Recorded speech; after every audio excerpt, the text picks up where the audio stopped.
آج میرے pod cost میں اردو اخبار کی دنیا کے سب سے بڑے اخبار کے ایڈیٹوریل بورڈ کے ہیڈ، صحافت کے بے تاج بادشاہ اور انٹرویو کے بھگوان سہیل وڑائچ صاحب ہمارے ساتھ پوڈ کاسٹ میں نے انہیں مدعو کیا ہوا ہے۔ سہیل وڑائچ صاحب ان کا شمار ان معدود چند صحافیوں میں ہوتا ہے جو ابھی تک امپارشل کنسیڈر کیے جاتے ہیں۔ اس کے علاوہ سہیل صاحب ایک انتہائی عظیم آدمی ہے، اور ان کی عظمت کا اندازہ آپ اس بات سے لگا سکتے ہیں کہ جب میں طالب علم تھا اور ایز اے پرسن میں نے ابھی کچھ اچیو نہیں کیا ہوا تھا، اس وقت بھی سہیل وڑائچ صاحب میرے پہ شفقت کا ہاتھ رکھتے تھے۔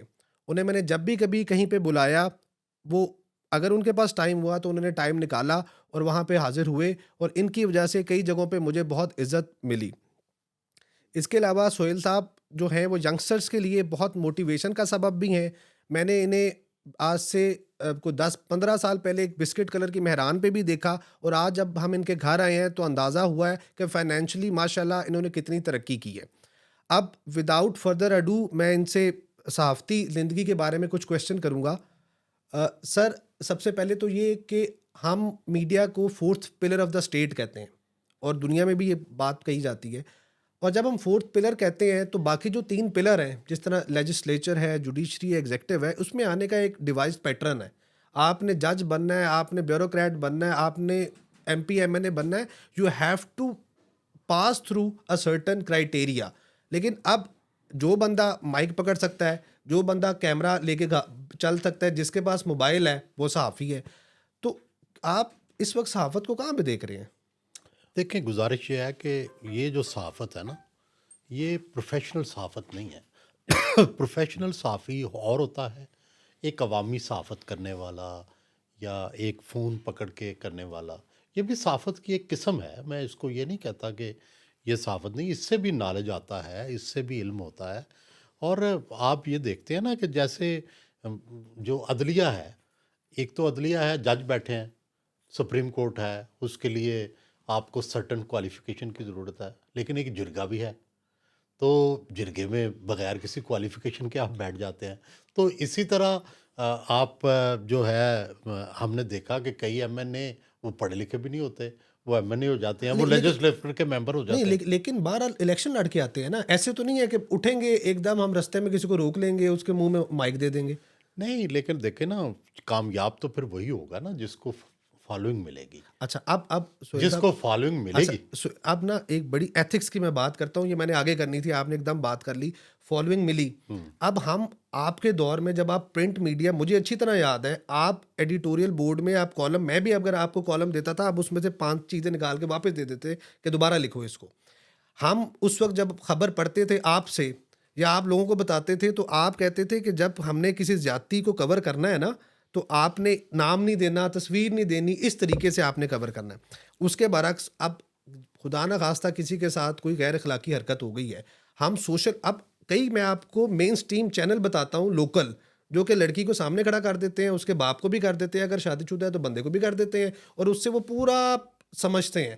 تو آپ اگر یہ کہہ رہے ہیں کہ فالوئنگ ان کو مل رہی ہے، تو پھر ہم مین سٹریم چینل پہ 9 سے 10 کوئی پورنوگرافی شروع کر دیتے ہیں، لوگ دیکھنا چاہتے ہیں، فالوئنگ ملے گی، کیونکہ پاکستان بہرحال پون سب سے زیادہ سیکنڈ نمبر پہ پوری دنیا میں دیکھ رہا ہے۔ تو اگر ہم فالوئنگ کی بات کرتے ہیں تو پھر ہم ایتھکس کو چھوڑ دیں اور ہم اس طرح کی چیزیں چلائیں، پھر ہر جگہ پہ چلائیں، فالوئنگ ملے گی، کیا خیال ہے؟ نہیں، دیکھیں، دو چیزیں ہیں نا، جو پروفیشنل جرنلزم ہے اس میں گیٹ کیپنگ ہے، اس میں چیکس ہیں، اس میں بیلنسز ہیں۔ اور آپ یہ دیکھیں نا کہ پورنوگرافی ہم چھاپتے ہیں مقبولیت کے لیے، اور ہم ایک دن فوج تصویر چھاپتے ہیں، لیکن اگلے دن نہیں چھاپ سکیں گے، کیونکہ سوسائٹی کے جو چیکس اینڈ بیلنسز ہیں ہم پر، ہمارے دفتر پہ حملہ ہوگا، علماء کے جلوس نکلیں گے، اور اس کے بعد ہمیں ریسٹرینٹ کرنا پڑے گا، وہ بند کرنا پڑے گا۔ تو سوسائٹی کے اندر جو ریسٹرینٹس ہیں وہ آئیں گے بالآخر۔ یہ سوسائٹی جو ہوتی ہے، یا آپ کے اندر جو سوشل سٹرکچر ہوتا ہے، وہ چیکس اینڈ بیلنسز پر آپ کو مجبور کرتا ہے۔ یہاں نہیں تو ہر بندہ یہاں ننگا پھرے۔ کیوں نہیں ننگے پھرتے ہم؟ اس لیے نہیں ننگے پھرتے کہ ہم باہر نکلیں گے تو ہم پہ انگلیاں اٹھیں گی۔ اسی طرح آپ سوسائٹی میں جو سوسائٹی کا رہن سہن ہوتا ہے اس کے مطابق چلتے ہیں۔ Any odd thing you do, تو آپ کو سوسائٹی میں آپ پہ لان تان ہوتی ہے۔ تو اسی طرح الٹیمیٹلی ایک وقت آئے گا کہ یہ جو لوگ ہیں یہ ان کی سفٹنگ ہوگی، اور یہ سفٹنگ ہی واحد حل ہے۔ آپ کوئی اگر لاز لے آئیں، آپ اگر کوئی جو ہے آرٹیفیشل چیزیں کریں گے، اس سے نہیں ہوتا۔ یہ سوسائٹی ہی سب سے بڑا چیک ہے دنیا میں۔ ایک بڑی مقبول کتاب ہے جو ہمارے کچھ صحافی باہر سے فوراً کوئی کوالیفیکیشن لے کے آئے ہیں، وہ ایلیمنٹ آف جرنلزم ایک کتاب ہے، اس کی بڑی بحث کرتے ہیں، اکثر ایڈیٹوریل میں بھی ذکر ہے، لیکچرز میں بھی ذکر ہے۔ اس میں کچھ لائنیں ہیں جو میں آپ سے شیئر کروں گا کہ the function news plays in the lives of the people. اب ٹائم کم ہے ورنہ میں آپ کو، اور دوسرا ایک the purpose of journalism is to provide citizens with the information they need to make the best possible decision about their lives, their communities, their societies and their governments. Meaning thereby کہ جو journalist ہے اس نے کچھ بھی کرنا ہے نا، لیکن اس کا پرائم جو مقصد ہونا چاہیے وہ لوگوں کی زندگی میں کوئی تبدیلی لانا مقصد ہوتا ہے۔ اچھا، اب ہم دیکھتے ہیں، اب آپ ہی کی اگزامپل لیتے ہیں۔ ایز اے پرسن آپ نے اپنے آپ کو چینج کر لیا، جیسے ہم نے پہلے کہا کہ آپ سے ہم موٹیویشن بھی لیتے ہیں کہ آپ ایک سیلف میڈ آدمی ہیں، آپ نے چھوٹی گاڑی کو بڑا کر لیا، چھوٹے گھر کو بڑا کر لیا، فائنینشلی چند روپوں سے آپ لاکھوں میں چلے گئے۔ آپ کی صحافت سے کوئی عام لوگوں کی زندگی میں بھی کوئی چینج آیا؟ آپ سمجھتے ہیں کہ کوئی آپ نے ایسا کام کیا جس سے عام لوگوں کی زندگی میں کوئی چینج آیا؟ دیکھیں، بنیادی بات یہ ہے کہ دو چیزیں ہیں۔ یہ جو نظریہ ہے نا، اس کو کہتے ہیں نظریاتی صحافت یا صحافت ایز اے مشن۔ یہ بہت عرصہ ہوا ریڈنڈنٹ ہو چکی ہے۔ آج کی صحافت ہے کمرشل صحافت، اور ہمارا یہ جو کمرشل صحافت ہے اس کا مقصد ہے کہ جب آپ انفارم کرتے ہیں کسی کو، کوئی بھی نئی انفارمیشن دیتے ہیں، تو خود بخود اس کے اندر تبدیلی آتی ہے۔ یہ ضروری نہیں ہے کہ ڈنڈا لے کے آپ اپنے نظریات کا لوگوں پر برسائیں، نہیں، آپ اپنی انفارمیشن کے ذریعے لوگوں میں تبدیلی لاتے ہیں۔ یہ ہے وہ نظریہ جو آج کی صحافت کا ہے کہ آپ لوگوں کو انفارم کر کے اندر تبدیلی لاتے ہیں۔ تو یس، اس کا میں ہمیشہ سے قائل رہا ہوں کہ آپ ایسی انفارمیشن دیتے ہیں جس سے لوگوں میں سیاسی بلوغت پیدا ہوتی ہے، سماجی جو ہے ان کے اندر سمجھ آتی ہے، ان کے اندر جو ہے آپ جو ہے ان کو دنیا بین الاقوامی طور پر آپ ان کو آگاہ رکھتے ہیں۔ تو یہ اب آج کا جو پاکستانی ہے وہ جب سے یہ میڈیا آیا ہے اس سے بہت زیادہ ویل انفارمڈ ہے، ویل اویئر ہے، باشعور ہے۔ آج ہر کوئی بات کرتا ہے، کویسچن کرتا ہے، پہلے کیوں نہیں کرتا تھا؟ یہ سارا کچھ صحافت نے، اسی صحافت نے، کمرشل صحافت نے لوگوں کو سکھایا ہے۔ اسی طرح آپ کی کتابیں کچھ پڑھنے کا اتفاق ہوا، اس پہ چند کوشچن کروں گا۔ ایک ہے قاتل کون؟ جی قاتل کون میں بے نظیر بھٹو کے ساتھ آپ کے ذاتی مراسم بھی تھے، آپ ان کو بڑے قریب سے جانتے تھے۔ آپ نے ایک بڑی لمبی چوڑی کتاب لکھی، اور ایک انٹرویو میں جب آپ سے پوچھا گیا کہ آپ ایک لفظ میں بتائیں کہ کون تھا قاتل، تو آپ نے میرے خیال سے بڑی عجیب بات کر دی کہ بیت اللہ محسود تھا۔ اچھا، آپ کیا سمجھتے ہیں کہ بے نظیر صاحبہ نے اپنے کچھ دوستوں کو ایک ای میل کی تھی جس میں 3 لوگوں کا ذکر تھا، 2 میرا خیال ہے دار فانی سے کوچ کر گئے، ان کا کوئی رول نہیں تھا؟ اور اگر نہیں تھا تو انہوں نے یہ میل کیوں لکھی تھی؟ اور سیکنڈلی، آپ کی کتاب کا مقصد کسی کو کوئی کلین چٹ دینا تو نہیں تھا؟ دیکھیں، گزارش یہ ہے کہ ایک تو ہم ہر چیز جو ہے وہ یہ چاہتے ہیں کہ ایک چھوٹا سا فارمولہ مل جائے اور ڈیٹیل میں نہ جانا پڑے، جبکہ اصل چیز ڈیٹیل میں ہوتی ہے۔ بالکل ایسے ہی۔ تو یہ جو ایک نیا ٹرینڈ چل پڑا ہے نا کہ جی مجھے ایک لفظ میں بتائیں، ایک لفظ میں کچھ نہیں بتایا جا ہاں، سکتا، نہ صحافت کو سمویا جا سکتا ہے، نہ کسی قتل کو۔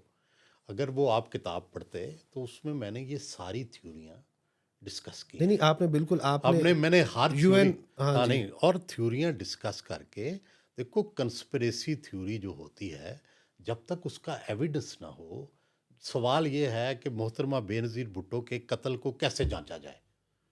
تو اس کا صرف ایک کلو ہے کہ کس نے مارا بے نظیر بھٹو کو، اسی سے آگے چلے گی نا ساری بات۔ ویسے آپ بنا لیں، آصف زرداری کو شامل کر لیں، آپ چودھری پرویز الہی کو شامل کر لیں، آپ جنرل مشرف کو شامل کر لیں، بھائی سوال یہ ہے کہ اس قاتل سے ان تک کیسے پہنچنا ہے، تبھی جا کے وہ سیریل بنے گا نا۔ تو وہ یہ ساری تھیوریوں سے وہاں نہیں پہنچا جا سکتا، جہاں پہنچتے ہیں وہ بیت اللہ محسودی ہے، اور وہ القاعدہ ہی ہے جہاں تک وہ پہنچتا ہے. ہاں اس کو کسی نے انفلوئنس کر لیا، وہ پھر کنسپریسی تھیوری والے جانیں یا وہ جانیں. میں تو ہمیشہ بلیو کرتا ہوں ایویڈنس پر. شواہد کیا ہے؟ کنسپریسی تھیوری شواہد پہ چیک ہونی چاہیے. اگر وہ شواہد پہ چیک نہیں ہوتی تو وہ صرف سازشی کہانی ہے، پھر اس کا عمل میں کوئی وجود نہیں ہے. اسی طرح آپ کی کتاب ہے چھوٹے صوبے پنجاب سے ناراض کیوں. اچھا، آپ کا کیا خیال ہے کہ یہ خلیج بڑھ رہی ہے صوبوں کے درمیان یا کم ہو رہی ہے؟ ہمارا جو سفر ہے، ہم نے وہاں پہ ساؤتھ میں بھی ایک سیکریٹریٹ بنانے کی کوشش کی، کسی حد تک فعال بھی کر دیا. تو آپ کیا سمجھتے ہیں کہ ہمارے جو سٹیپ ہیں یہ رائٹ ڈائریکشن میں ہیں یا نہیں ہے؟ نہیں، میرا خیال ہے ابھی بہت کچھ کرنے کی ضرورت ہے. 18ویں ترمیم was a step towards correction of that thing, لیکن ہمیں 1971 کے المیے سے سبق سیکھنا چاہیے. بلوچستان میں جو ہو رہا ہے اس کو بھی کسی طرح سے جسٹیفائی نہیں کیا جا سکتا، اور اسی طرح جو چھوٹے صوبوں کی شکایات ہیں ان کو بھی مد نظر رکھنا چاہیے. ہم بڑے بھائی ہیں پنجابی، تو ہمیں دیکھنا چاہیے کہ چھوٹے بھائی ہم سے کیوں ناراض ہیں، چھوٹے بھائیوں کو کیا شکایات ہیں، اور چھوٹے بھائیوں کو بھی خیال کرنا چاہیے کہ جو بڑے بھائی ہے اس کی کیا مجبوریاں ہیں.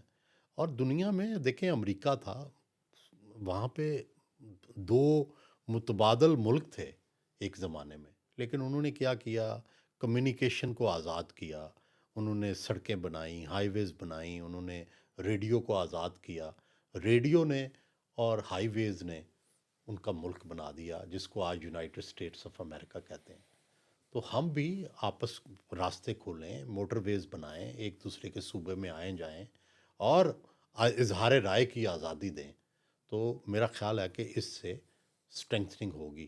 کئی لوگوں اور کئی سینئر صحافیوں نے سیاستدانوں پہ کتابیں لکھی، بعد میں شاید اپنی رائے کو چینج بھی کیا. آپ نے بھی ایک سیاستدان کے ساتھ بیٹھ کے اس کے کو 1 ڈیڑھ مہینہ اس کے ساتھ رہ کے کتاب لکھی. آپ یہ سمجھتے ہیں کہ جب تک ایک بندہ سیاسی طور پہ ایکٹیو ہے تو اس کے بارے میں کتاب لکھنی چاہیے؟ جی بالکل لکھنی چاہیے. یہ دیکھو، ہمارا تو کام ہے ہم انفارم کرنا. پارشل نہیں ہو جائیں گے. نہیں جی، دیکھیں، انفارم کرنا جو ہے نا ہمارا، میں بنیادی بات ہی آپ کو یہ کر رہا ہوں کہ ہمارا مقصد ہے. اس وقت تک نواز شریف کا موقف جنرل مشرف کے بارے میں اور جنرل مشرف کا موقف ان کے بارے میں یہ واضح نہیں تھا. یہ اتنا بڑا کانفلکٹ تھا کہ ایک گورنمنٹ کو مارشل لاء نے فارغ کیا ہے، تو دوسرا پوائنٹ آف ویو آنا تو ضروری تھا نا. تو میں اسی دوسرے پوائنٹ آف ویو کے لیے گیا تھا، اور وہ دوسرا پوائنٹ آف ویو میں سامنے لے کے آیا.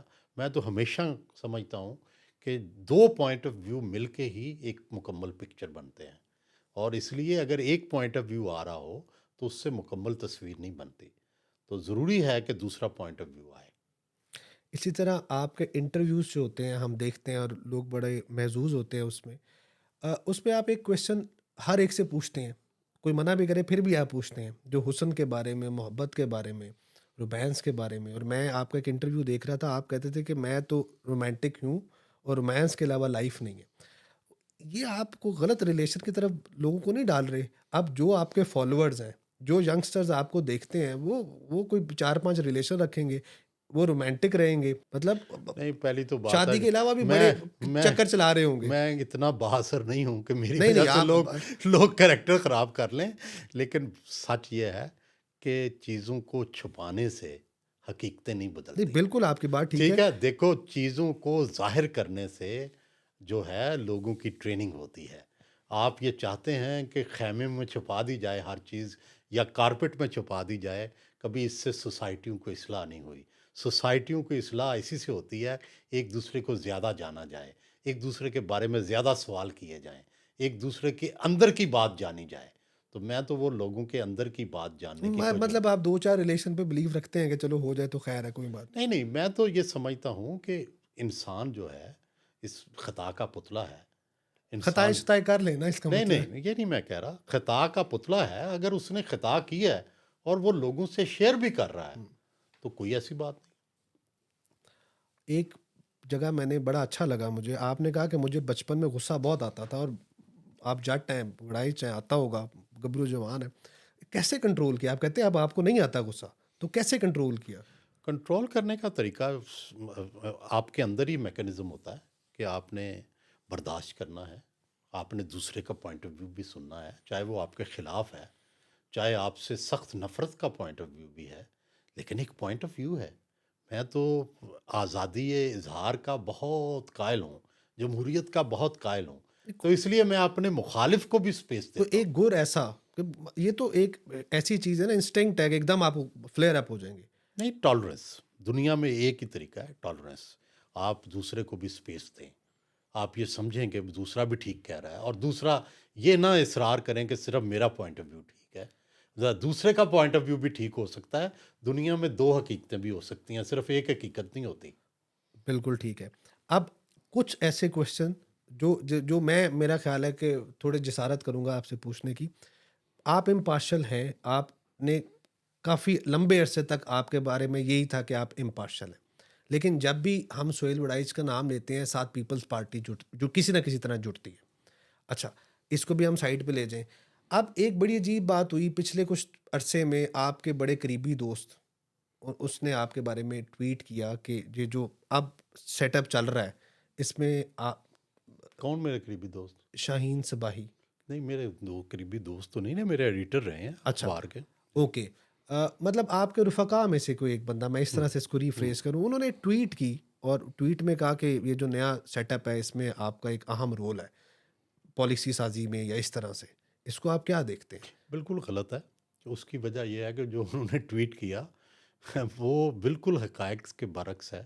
میں تو آج تک جنرل عاصم منیر صاحب کو میں نے ننگی آنکھ سے دیکھا بھی نہیں، میں نے ان کو صرف ٹی وی پہ دیکھا نہیں، ہے۔ اور انہوں نے یہ کہا، اس کی وجہ میں آپ کو بتا نہیں، دیتا ہوں. اس کی انہوں نے کہا کہ جی میں نے ملاقات کروائی نواز شریف اور جنرل عاصم منیر کی، تو میں نے تو ان کو آج تک دیکھا بھی نہیں ہے، تو ملاقات کروانا تو دور کی بات ہے۔ نہیں، تو مجھے تو یہ پتہ بھی نہیں کہ ان کی ملاقات ہوئی ہے کہ اس نہیں کا ہوئی۔ میرا خیال ہے اس کا کانٹیکس یہ ہے کہ آپ کے بڑے قریبی جو دوست ہیں نا، وہ اس وقت ایک صوبے کو رن کر رہے ہیں. ایک اور آپ کے دوست میرے ہیں۔ قریبی دوست جو ہیں وہ کابینہ میں بھی نہیں ہیں، نہیں، میرے آپ نے ان کے ساتھ دیکھو، عمرہ بھی میں کیا. عمر کے اس حصے میں ہوں جس حصے میں جب آپ جائیں گے تو آپ کے جو قریبی دوست ہیں، اگر آپ جرنلسٹ ہوں گے تو وہ حکومتوں میں بھی ہوں گے، اپوزیشن میں بھی ہوں گے. تو بھائی 25 30 سال جب آپ صحافت میں رہ جاتے ہیں اور آپ گورنمنٹ اور اپوزیشن دونوں سے ملتے ہیں تو پھر آپ کے دوست تو ہوتے ہیں نا.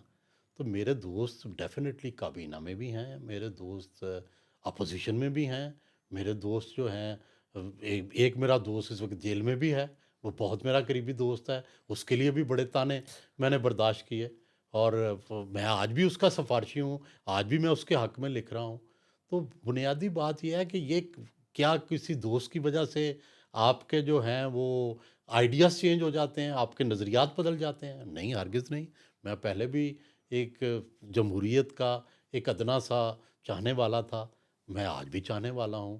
میرے میڈیا کی آزادی پہ میرا ایمان کی حد تک یقین ہے، میں آج بھی اس وقت پہ قائل ہوں.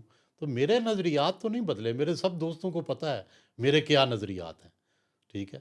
اور چاہے وہ حکومت میں ہوں چاہے اپوزیشن میں ہوں، میرے ان سے اختلافات رہتے ہیں، اب بھی رہتے ہیں. اچھا، اب ایک ٹرم آئی تھی 2008-9 میں، جوڈیشل ایکٹیویزم. ٹرم پرانی تھی، ہمیں اس وقت پتہ چلا پاکستان میں. پھر آج کل ایک ٹرم میں سمجھتا ہوں میڈیا ایکٹیویزم ہے. اب لوکل چینلز کی میں بات کرتا ہوں. میں نے پہلے بھی کویشچن کیا، رستے میں کسی وارڈن کو پکڑ لیں گے، آپ نے نیم پلیٹ نہیں لگائی ہوئی، اور اس کو اس کے کام میں obstruction کریٹ کرنا شروع کر دیں گے. اچھا، اب کسی نے اپنا ایکسائز کا وہ نہیں جمع کرایا ہوا، اس کی گاڑی روک لیں گے اور اس سے کویشچن کر رہے ہوں گے کہ بھیا آپ نے کیوں نہیں کرایا ہوا. آپ کا نہیں خیال کہ میڈیا کا یہ کام نہیں ہے؟ میڈیا کو اگر کوئی پولیس والا ایسا نظر آیا ہے تو رائٹ جگہ پہ اپلیکیشن دے، رائٹ فورا پہ جا کے اس کے خلاف کوئی بات کریے، نہیں، لکھ دے. دیکھیں، میں اگین آپ کو بتا رہا ہوں کہ یہ آپ یہ سمجھیں، دیکھیں جس طرح میں نے آپ کو مثال دی تھی عدلیہ کی اور جرگے کی، آپ یہ سمجھیں کہ پروفیشنل جرنلزم اور ہے اور یہ والی جرنلزم جو اور ہے. نہیں یہ لوگ، پروفیشنل جرنلزم نہیں نہیں ہے. سر کون سا چینل جو ہے وہ یہ کر رہا ہے؟ سر اب میں کون سا سر کوئی جو ہے، 2-3 جو نہیں لوکل نہیں، ہمارے کوئی چینلز بھی ہیں. بڑا چینل جس کی کریڈیبلٹی ہو، جس کے لوگ پروفیشنل ہوں، وہ یہ نہیں کرے گا. اس کی وجہ یہ ہے کہ آپ یہ تو نہ کہیں کہ جناب جو ہے 2 وکیلوں نے اگر کوئی فراڈ کر لیا ہے تو سارے وکیل ایسے ہوتے ہیں، یا 2 جرنلسٹ جو ہے وہ غلط کام کر رہے ہیں تو تو آپ پوری صحافت کو اس طرح قرار دے دیں، یہ مناسب نہیں ہے. آپ سیمپلنگ جو ہیں اس کے پیمانے ٹھیک کریں. یہ جو روایتی میڈیا ہے جی. غیر مقبول ہو رہا ہے آج کل، ہاں جی. وجہ کیا ہے اس کی؟ اس کی وجہ یہ ہے کہ دنیا میں ہر وقت دنیا میں ایک چیز تو کامن رہی ہے جب سے یہ میڈیا کا دور آیا ہے، چاہے وہ ریڈیو تھا، چاہے ٹی وی تھا، چاہے اخبار تھا، وہ ہے کانٹینٹ. لیکن کانٹینٹ کا جو طریقہ کار ہے کہ کس طرح سے پیش کرنا ہے، اس میں تبدیلی آتی رہتی ہے. کبھی اخبار تھا، کبھی ریڈیو تھا، کبھی ٹی وی تھا، کبھی یہ پرائیویٹ میڈیا آ گیا. تو اب شاید کوئی نئی فارم آئے گی. ٹھیک ہے. اس کی کیا وجہ ہے کہ جو موبائل ریولوشن آیا ہے اس نے لوگوں کو ٹی وی سے بھی بیگانہ کر دیا ہے. اور ظاہر ہے جو چینل تھے اس کی بنیادی جو ذریعہ تھا لوگوں تک پہنچنے کا وہ ٹی وی تھا. اب بنیادی ذریعہ بن چکا ہے موبائل فون. تو اب آپ کو ڈیجیٹل میڈیا کی طرف جانا ہوگا، آپ کو جو نئے ٹرینڈز ہیں ان کی طرف جانا ہوگا. تو آپ اڈاپٹ کرتے ہیں دنیا کے جو ٹرینڈز ہیں، ٹیکنالوجی کے ساتھ ساتھ آپ چلتے ہیں. تو جس طرح دنیا میں ٹیکنالوجی میں تبدیلی آئے گی، انسان بھی تبدیل ہوگا. اور آپ کی جو مارل جرنلزم ہے، جو ایتھیکل جرنلزم ہے، وہ بھی تبدیل ہوگی. اس کے بھی نئے ایتھکس آئیں گے. ایتھکس بھی کوئی پرماننٹ نہیں ہوتے.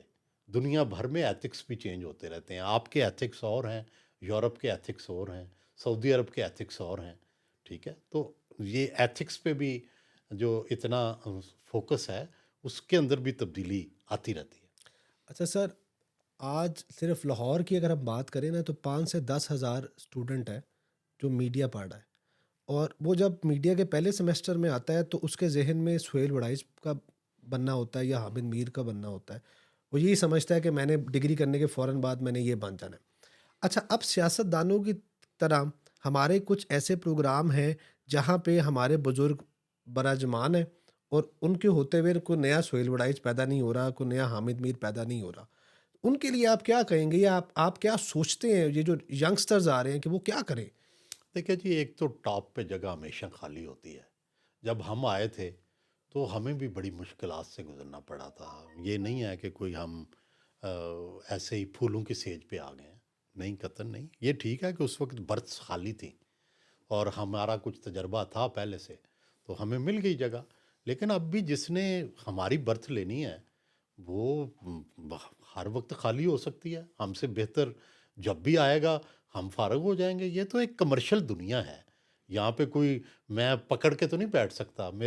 جس دن میرے ایڈ ختم ہو گئے، جس دن میری فالوئنگ ختم ہو گئی، مجھے اٹھا کے باہر پھینک دیں گے اور نیا آ جائے گا. بڑا مشکل بات ہے جو آپ کہہ رہے ہیں کہ فالوئنگ ختم ہونا آپ کی. سر، کوئی آخر میں کوئی پیغام دینا چاہیں ینگ میڈیا جو پڑھ رہے ہیں لوگ ان کا اسپیسیفکلی نہیں، کیا کریں؟ دیکھیں گزارش یہ ہے کہ ایک تو مجھے بڑا یہ دو چیزوں کا بڑا افسوس ہے ینگ میڈیا پہ. ایک تو یہ ہے کہ جتنی ہمارے لوگ اکیڈیمیا سے یا اسٹوڈنٹ سے آتے ہیں ان کو صحافت سے محبت کم اور اس کے خلاف شکایتیں زیادہ ہیں. جب تک وہ ان شکایتوں کو لے کے آتے ہیں اور ان کو پتہ یہ چلتا ہے کہ ان کی شکایتیں بالکل بے بنیاد ہیں، پھر وہ ہمارے جیسے ہو جاتے ہیں. تو کاش ان کو اکیڈیمیا ہی ہمارے ساتھ مانوس کرے اور یہ سمجھے کہ ہم یہ جو انہوں نے یہ بنایا ہوا ہے نا جی ایتھکس اور یہ جی فلانے بھائی، یہ سوال یہ ہے، یہ سارا کچھ اکیڈیمکس میں چلتا ہے. آپ کو جب پریکٹیکل لائف جو ہوتی ہے دیٹ از ٹوٹلی ڈفرینٹ. اور پریکٹیکل جب تک آپ پریکٹیشنر نہیں ہوتے تو آپ کی کوئی ویلیو نہیں ہے. تو آپ جتنا بھی پڑھ کے آئیں، ہم میڈیا نہیں پڑھ کے آئے، ٹھیک ہے نا، لیکن ہم پریکٹس سے ہم نے سیکھا ہے. تو بھائی آپ ان کو پریکٹیشنر بنا کے بھیجیں.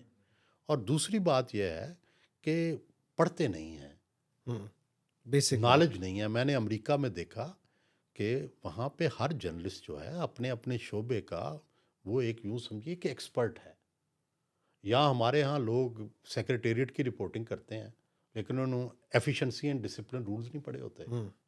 ٹھیک ہے. اور یہاں پہ ہم پالیٹکس کی کوریج کرتے ہیں لیکن ہمیں پارٹیوں کی ورکنگ کمیٹی کا نہیں پتہ ہوتا، ہمیں ان کی جو ہے ان کے منشور کا پتہ نہیں ہوتا.